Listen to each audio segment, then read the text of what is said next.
నమస్కారం అండి. నా పేరు బాలనాయుడు, జనసేన పార్టీ పాయకరాపేట నియోజకవర్గం. వెల్కమ్ టు జనవాహినితో మీ బాలనాయుడు ఛానల్.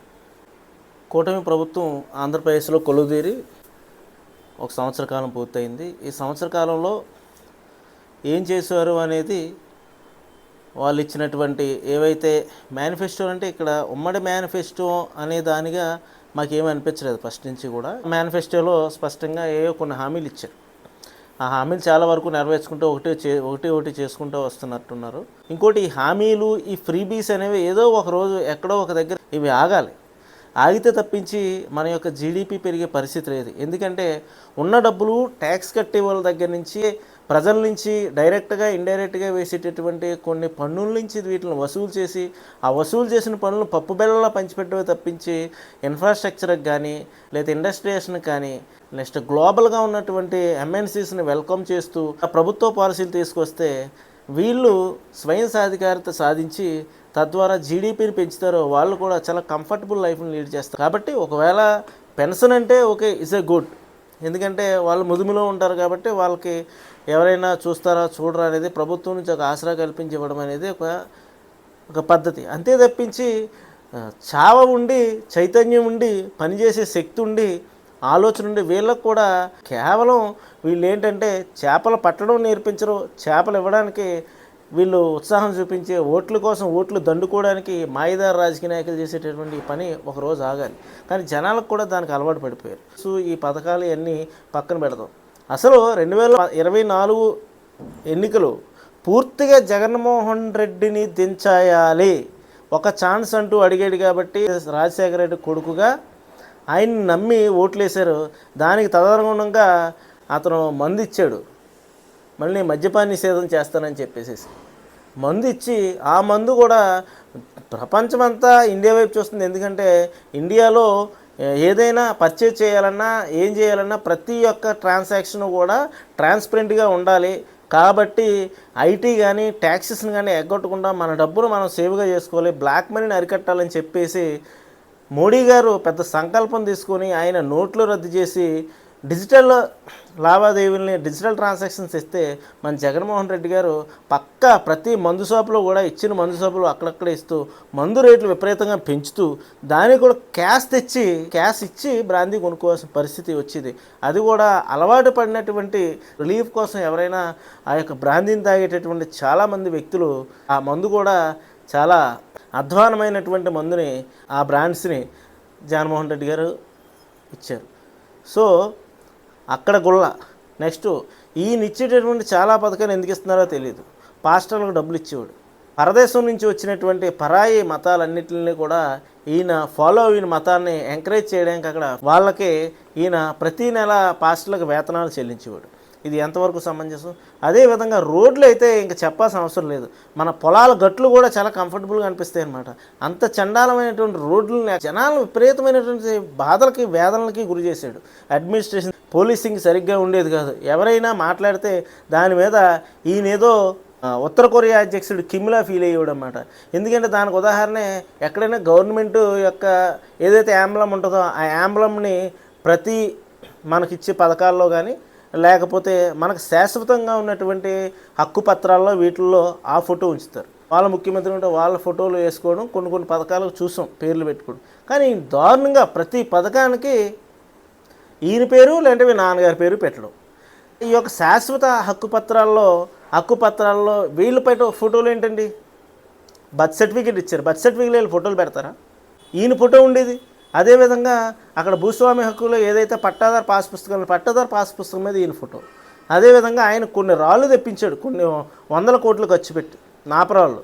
ఆయన ఒక సర్వే చేసి, సర్వేకి ఈయన బోర్డర్గా ఆయన ఫోటో ఉన్నటువంటి రాళ్ళు పాతాలు శాశ్వతంగా అని చెప్పేసి, ఇవన్నీ కూడా ఒక రకమైనటువంటి ఫ్యూడల్ మెంటాలిటీకి, మోనార్కిజానికి పరాకాష్ఠగా తయారయ్యేటువంటి జగన్మోహన్ రెడ్డి ప్రభుత్వానికి చివరాఖరికి కాంట్రాక్టులకు బిల్లులు చెల్లించకపోతే ఎన్నో పనులు చేయకుండా ముందుకెళ్ళేది కాదు.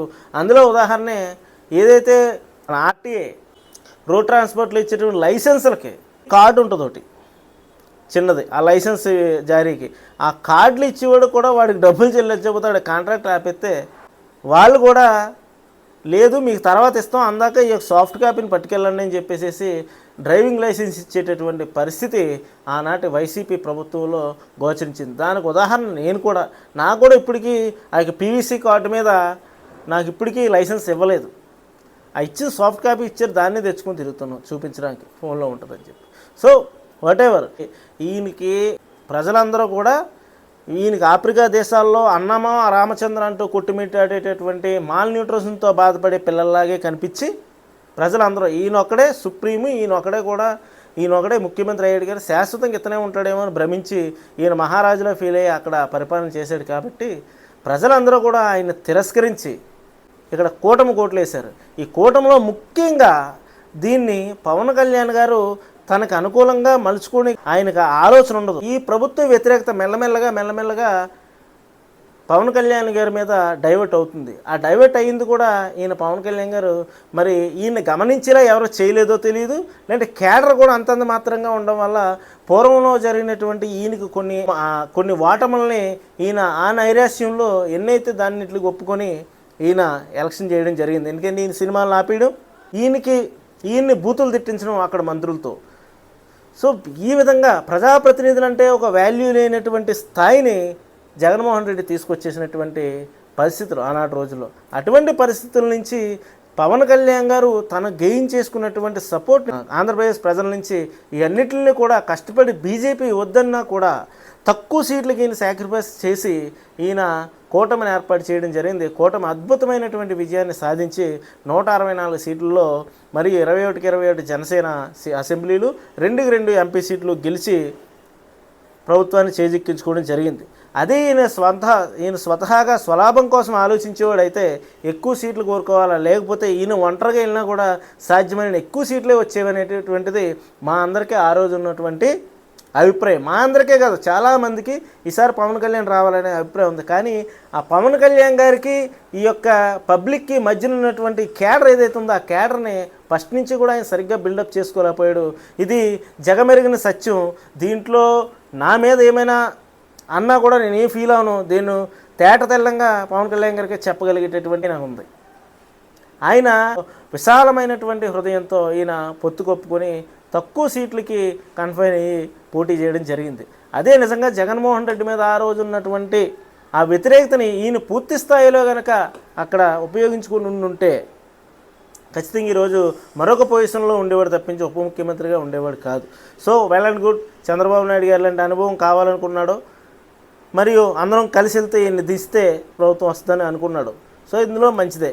కానీ ఇప్పుడు కూడా చెప్తున్నాం, జనాలు మాత్రం వాళ్ళు ఏవో ఇస్తారని చెప్పేసి మాత్రం ఖచ్చితంగా ఓటు చేయలేదు జగన్మోహన్ రెడ్డి. ఇది గమనించకపోతే నిన్నడక మొన్న కూడా వెన్నుపోటు తినమని చెప్పేసి పెట్టాడు. చంద్రబాబు మీద నీకు కక్ష ఉంటే వేరేలా పెట్టుకోవాలి తప్పించి జనాలు వెన్నుపోటు తినవచ్చం అని చెప్పేసి అని వాళ్ళ యొక్క అటెన్షన్ నువ్వు గ్రాప్ చేయాలనుకుంటే అందరూ నవ్వుతారు. జనాలు అందట్లో విసుగుని తీసుకొచ్చి నిన్ను ఓడించారే తప్పించి వీళ్ళు ఎవరో హామీలు ఇస్తా అన్నారు కాబట్టి ఆ హామీలు ఇస్తారనే ఆశతో ఓట్లు మాత్రం వేయలేదనేది నిజం. ఎందుకంటే హామీలు అట్లాంటి ఫ్రీబీస్ అయితే నువ్వే ఇచ్చావు కదా.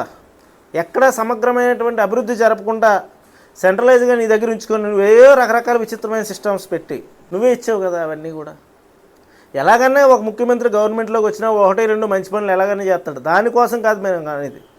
నువ్వేదైతే వైఫల్యం చెందో ఆ వైఫల్యాన్ని నువ్వు ఒప్పుకోక, ఆ వైఫల్యాన్ని నువ్వు ఆత్మ పరిశీలన చేసుకొని విశ్లేషించుకోకుండా ఇంకా యువతలో హామీలు ఇచ్చారని కాబట్టి ఓట్లు వేశారని చెప్పేసి అనుకోవడం నీ అవివేకం.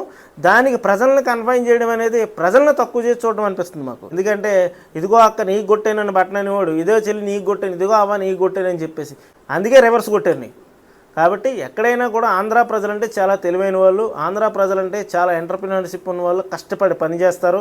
జగన్మోహన్ రెడ్డి వైనాట్ 175 అన్న దగ్గర 11 సీట్లకి పరిమితం చేసి 151 సీట్ల నుంచి 11 సీట్లు ఇచ్చారంటే దాన్ని బట్టి నువ్వు ఇప్పటికైనా రిలీజ్ అయ్యి ఆంధ్ర ప్రజలు చాలా తెలివైన వాళ్ళు. కానీ సింపతి పాలిటిక్స్ అనేది ఒక స్థాయిలో బాగానే పనిచేస్తుంది.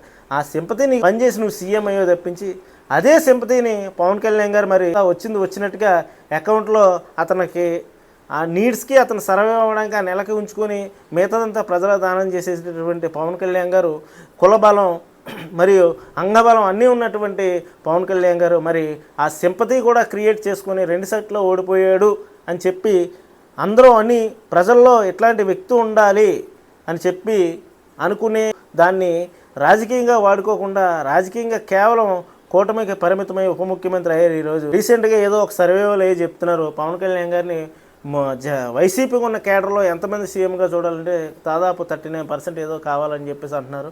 మిగతా కొంతమంది లోకేష్ అంటున్నారని చెప్పేసి గర్భంగా ప్రతి ఒక్కరికి తెలుసు పవన్ కళ్యాణ్ గారు అనే వ్యక్తి ఒక సీఎం మెటీరియల్. ఈరోజు అయితే రేపు అవుతాడు ఆయన.